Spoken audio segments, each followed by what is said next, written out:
A very warm welcome to KDF Friday Bulletin. I am Sergeant Patience Asambu. The Bulletin is a show to keep you updated on events undertaken by the Ministry of Defense over the week. And in today's highlights, CS Defense launches Peace Support Operation Fund, enhancing East African Standby Force. KDF launches a 5-year training program for sergeants ready to fly. And in sports, football for peace.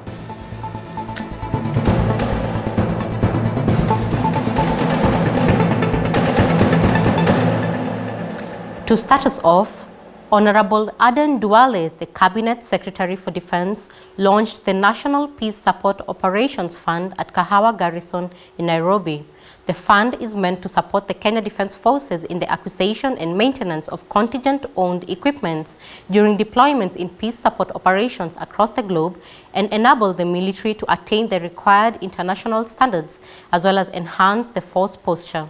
The fund was approved by the National Assembly and ratified by the Cabinet on 8 October 2023.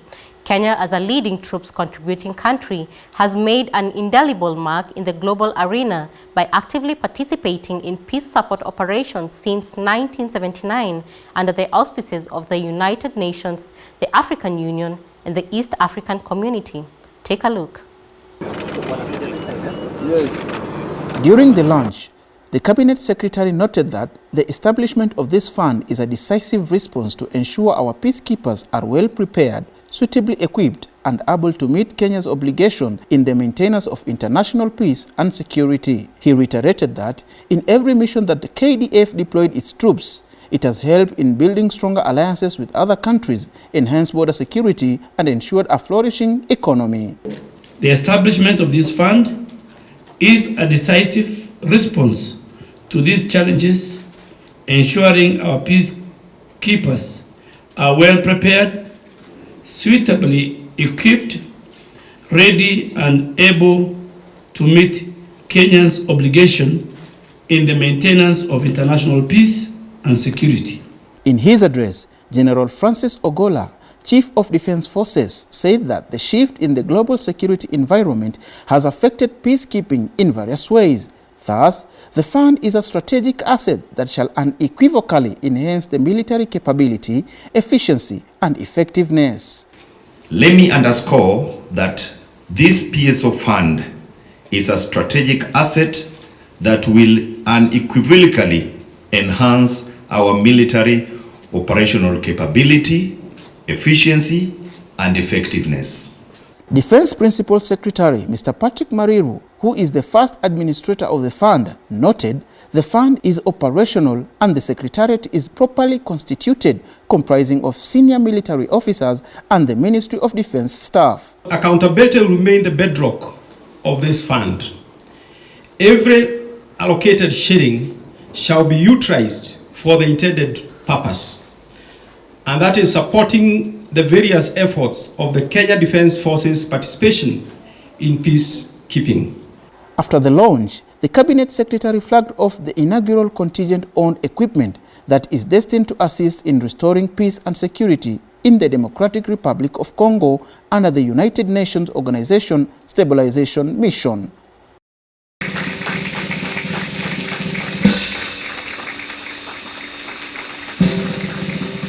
During the culmination of a week-long Eastern African Standby Force Organs Policy meeting in Nairobi, Honorable Aden Duale, the Defense Cabinet Secretary, chaired the 32nd Ordinary Session of the Council of Ministers of Defense and Security of Eastern African Standby Force, where he underscored the need to have a more peaceful, secure, and integrated Eastern Africa region, saying it is ideal for sustainable social-economic development of the region. while calling for the establishment of a conducive environment that allows sufficient focus on the root cause of conflicts and promoting good governance. The CS observed that the region is confronting transnational threats of terrorism, extremism, and organized crimes, which continue to destabilize the society and undermine the much-needed peace, security, and stability, saying there is need for synergies and collaboration amongst member states. During the occasion, CS Duale handed over the chairmanship of the Council of Ministers of Eastern Africa Standby Force to the Minister of Defense from the Republic of Rwanda, His Excellency Juvenal Marizamunda, who takes over for the next 1 year. The Council of Ministers unequivocally reaffirmed its strong commitment and support in all efforts aimed at preserving the unity, sovereignty, territorial integrity, and independence of all member states in line with Article 4 of the African Union Constitutive Act and the protocols relating to the establishment of peace and security, especially on the conflict between Ethiopia and Somalia.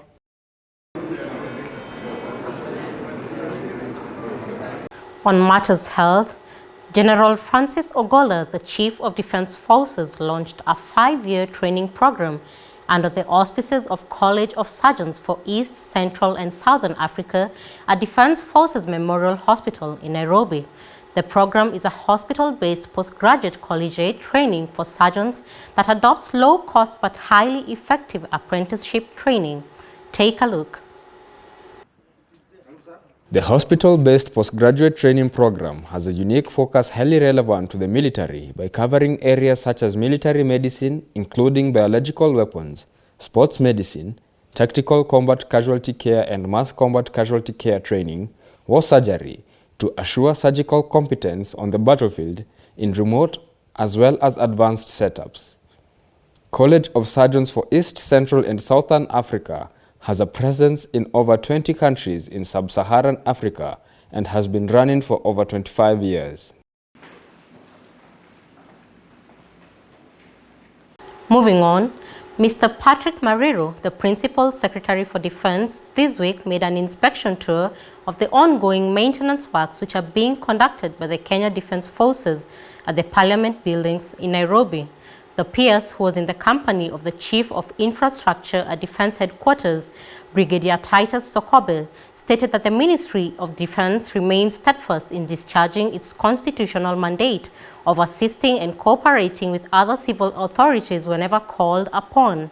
The National Assembly long recess ongoing maintenance works are set for the completion by the end of January 2024.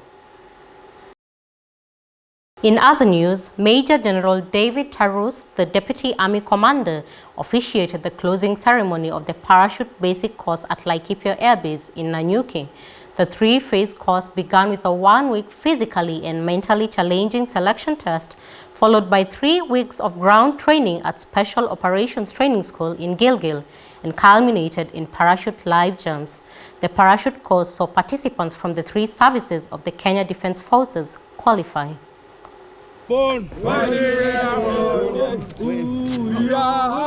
Speaking during the ceremony, Major General Tarus congratulated the participants for their resilience and determination in partaking in the training and recognized Second Lieutenant Josie Kinya, who became the first female officer in Kenya Defense Forces to complete the course, refuting the widely held notion that parachute training is a venture for the male gender. I want to congratulate you.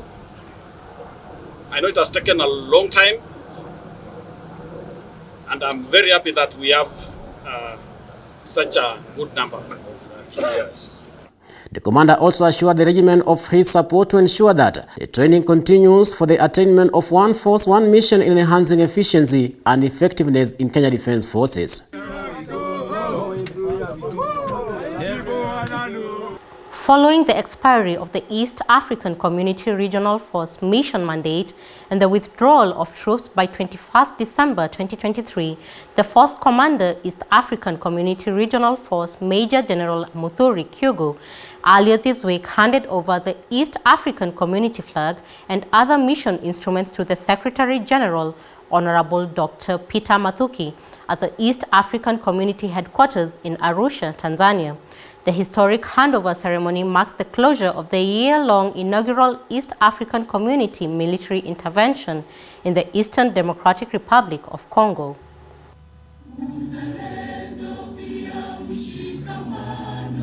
During the ceremony, Honorable Dr. Peter Mathuki commended the East African Community Regional Force for putting their lives on the line on behalf of the people of the East African Community. The terrain and the theater you were operating from, it was tough, but you stood firm in mind, not for any reward, but for the love you have for the people of East Africa. He also stated that the commitment of the East African community to peace and security was evident through the full deployment, further acknowledging the notable success of the mission, which included the protection of civilians and support to the humanitarian agencies to access the population in need of help, as well as opening up roads in the area. While thanking the East African Community Strategic Leadership for their unwavering support and guidance to the regional force during the mission in Eastern Democratic Republic of Congo, the force commander noted that the deployment of the troops from Burundi, Kenya, South Sudan and Uganda to the joint operation area was critical to protect civilians from the armed groups operating in the Eastern Democratic Republic of Congo. I applaud the high level of professionalism exhibited by various contingents considering their diverse backgrounds. This portrays the region's military capacity, capability, and commitment to fully undertake peace support missions in the future in the region, across the continent, and around the globe. He also underscored the East African Community Regional Force mandate was successfully implemented in line with the strategic guidance of the East African Community Heads of State.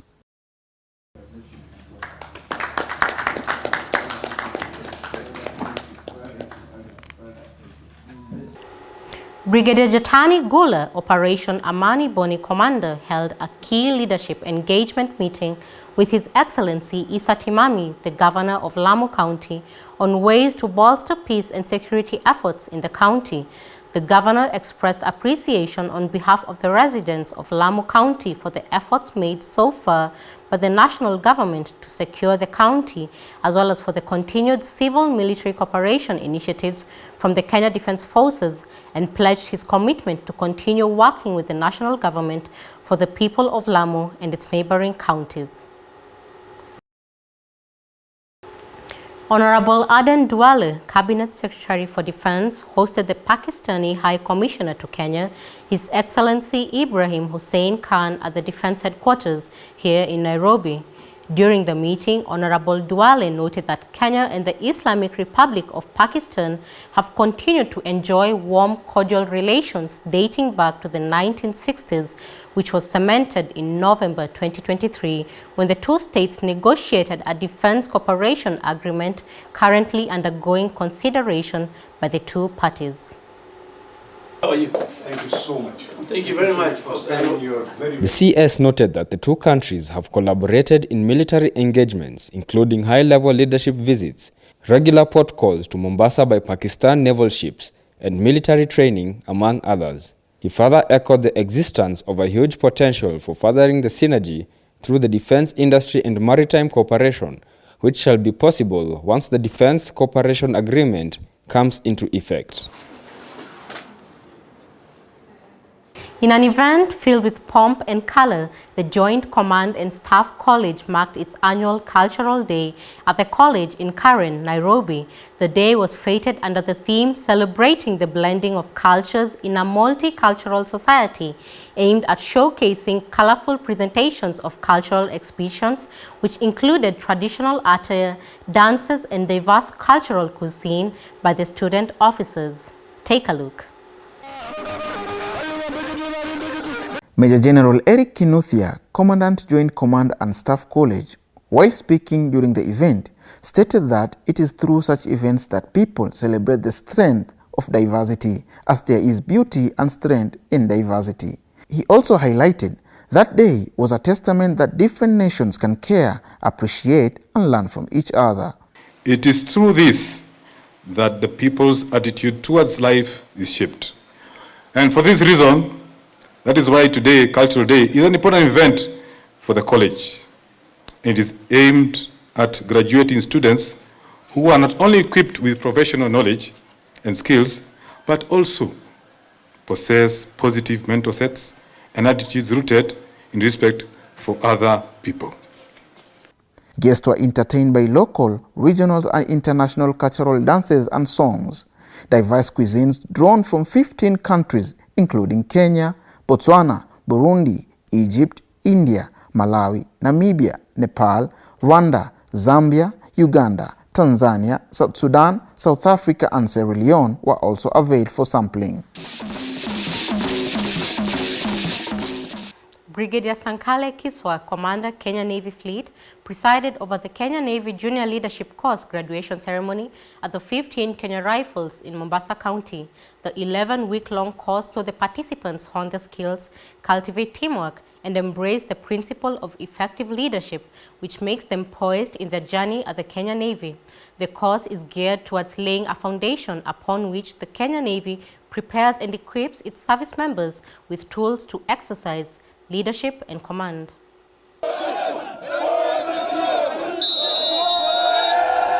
In his address to the graduating class, Brigadier Kiswa commended them for their good performance and challenged them to endeavor to portray a high level of discipline, commitment, and resilience wherever they are deployed. As you proceed back to your units and formations and services, know that transformation in your places of work will be the evidence that indeed training took place. Lieutenant Colonel Javan Makunda, Deputy Commandant, Kenya Naval Training College, underscored the need for the Kenya Navy to create sailors who can effectively command and manage juniors within the divisional system. The graduation ceremony saw students who demonstrated exceptional leadership qualities awarded.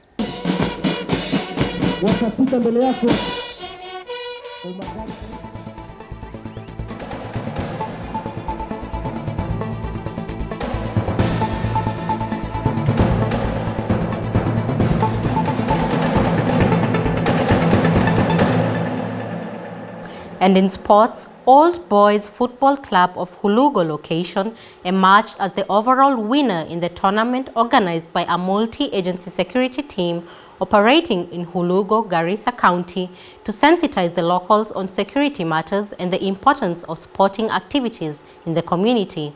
Led by Major Samuel Mukundi, the officer commanding Hulugo, the tournament attracted 6 football teams within the broader Hulugo sub-county and was played for 1 month. The competition saw the top 3 teams awarded with football training kits in addition to cash awards. In his address, Major Mukundi emphasized the importance of such tournaments in providing platforms for the local populace to engage and share insights with security officers on better mechanisms to enhance their livelihoods and security situation.